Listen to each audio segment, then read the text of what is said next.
Основната дейност на малките предприятия, средните и микро е евентуално да се произвежда някакъв продукт. Тъй като пазара е много динамичен, от динамичността на пазара следва и да се сменят продуктите, да се предлагат различни опции на пазара. При възможността на малко предприятие да смени продукт се изисква да има така наречения потенциал от хора, ресурс, обучени в определени умения, за да могат лесно да минават от един продукт на друг, въпреки че са и в една област. За да стане това нещо, от моята гледна точка, тъй като повече от 25 години се занимавам с производство на дрехи, е необходимо да има машини, които са цифрово управляеми, машини, които са с програмируеми, машини, които могат да извършват различни дейности, но да е една машина. Тоест, към нея е необходимо вече да има потенциал от кадри, които да могат да ги управляват. Примерно в нашата фирма повече от 10 години сме внедрили CAD-CAM система. Това представлява система, с която се правят кройки, с която се моделира, с която се градира, с която се подреждат плот файлове и кът файлове. Без нея не могат да са на последващ етап да работи кътера. Кътера това е робот за кроене. Т.е. без тази система, за да се подготвят необходимите файлове, не може да работи кроялната техника, която имам във фирмата. Това позволява на по-голяма динамичност, т.е. в определен период може да работим тениски, в определен период може да работим сака, може да работим всичко и много бързо може да преминем от един модел на друг.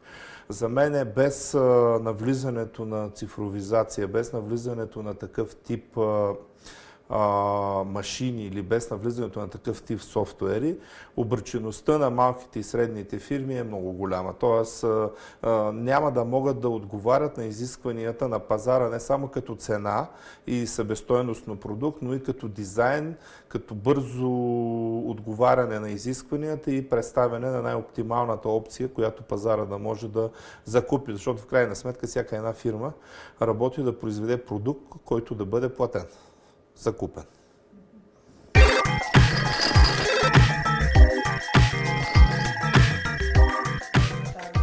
Ако говорим точно за това, най-голямото предизвикателство е човешкия ресурс.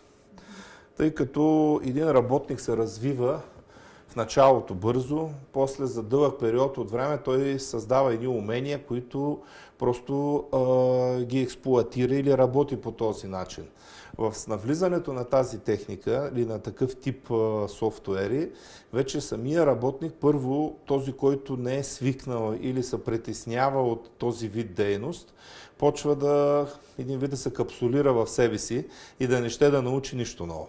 Този, който има потенциала да научи, той пък няма опита и уменията на другия работник, който е минал по всички неща, когато всеки един продукт се е правил месловно всяка една дейност, а не самата машина да прескочи всичките тези дейности от кройка до готов разкрой. Реално са били 4-5 дейности отделни, сега машината го прави на куп. Всичкото това нещо води до две неща. Първото до необходимостта от взимане на още кадри, т.е. кадри с друг тип мислене и с други умения, но аз мисля, че в наша възможност или наша задача на хората, които управляват тези фирми или собствениците на тези фирми, да направят симбиоза от хора, които умеят да работят с софтуери, умеят да работят с IT програми и с такъв тип техника и хора, които имат другите умения на самото производство или на самата изработка на даденото изделие. Ако се намери тази симбиоза, мисля, че нещата се получават доста добре.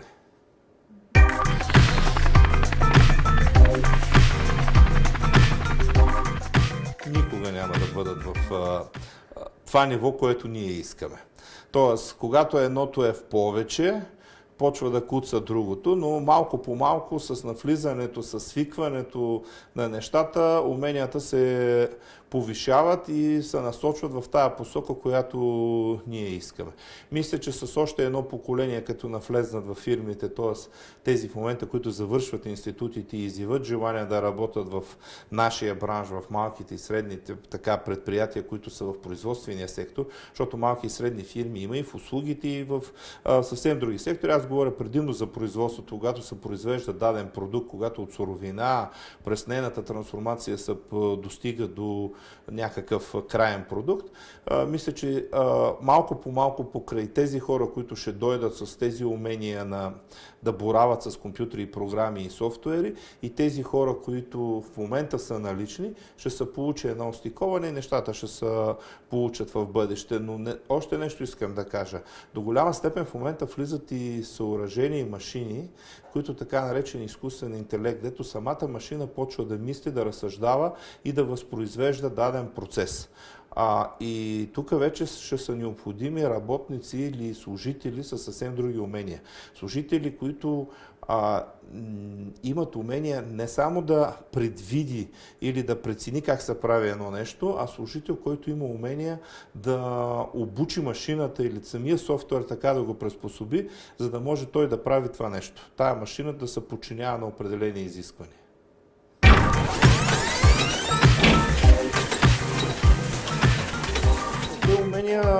Уменията се изграждат, уменията се създават във времето. Просто трябва да има желание, трябва да има отвореност към това нещо, този проблем, който е, защото без да се мине през него, няма как да се получат тези резултати. И ще се върна малко назад, още преди 10-12 години, когато за първи път се сблъскахме пред идеята, че на нас ни е необходима CAD-CAM система, т.е. система, която да прави, на нея да може да се конструира, после да се правят плод файлове, за да се крои.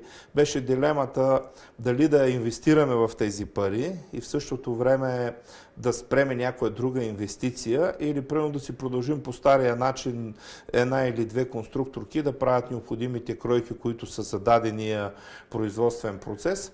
Аз мисля, че още тогава ние не сгрешихме, защото с навлизането на тази система ние можахме да увеличиме значително производителността. Защото примерно с тази система могат да се направят няколко пъти, десетки пъти повече готови продукти, като кройки, модели и така нататък, и оттам вече много по-бързо да се вкарат в производство, отколкото по стандартния начин, който беше до тогава, с линиал, с картон, с всичкото, което да се изчислява и се конструира една дреха. Което водеше и до някои грешки, и до проби. Не, че при работа с CAD-CAM системата не се довежда до грешка и проба, обаче от коригирането на грешката става много по-бързо и много по-бързо се вижда резултата. Даже в момента, като второ стъпало над това с CAD-CAM системата, излиза така наречените 3D моделиране. Още в момента, в който си направиш дадения дизайн или кройка, може да я видиш в визуализация на 3D пространството, как изглежда, и да прецениш дали нереално всичко се е получило или нещо трябва да се дообработи, за да стане както трябва.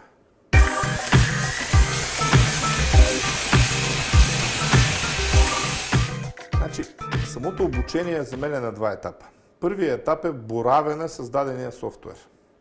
Тоест, какво трябва да се направи, за да може този софтуер да произведе или тази машина, която в нея има вграден определен софтуер, да направи определено нещо. Това е първото нещо.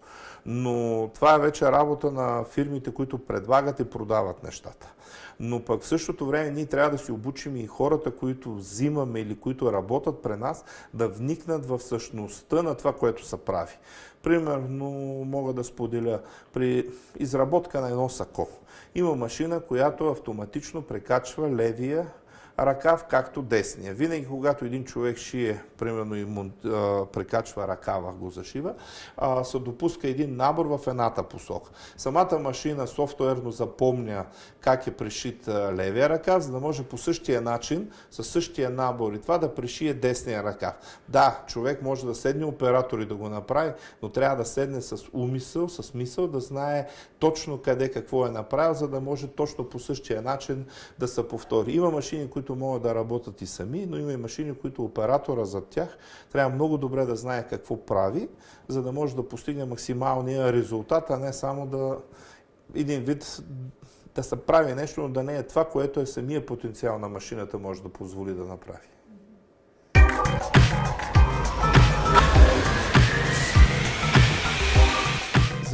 Зависи в каква сфера са. Предприятията, които имат по-голям процент труд, защото има изделия, примерно, които себестойността в самото изделие е повече от 50% труд.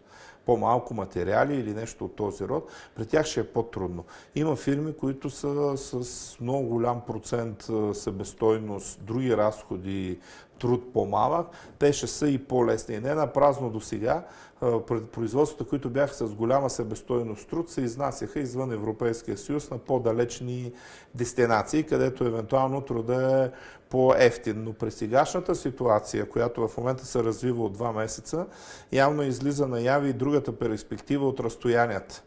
Когато един процес се управлява от много голямо разстояние и много голямо време има за транспорт или за логистика, води до много повече грешки и проблеми, отколкото когато един процес се управлява на от по-къси разстояния. И аз се надявам, особено в нашия бранш, голяма част от поръчките, които в момента бяха извън Европа, да бъдат съсредоточени или насочени към един вид към нашите производства, нашите фирми, което ще ни даде допълнителен да кажа, потенциал.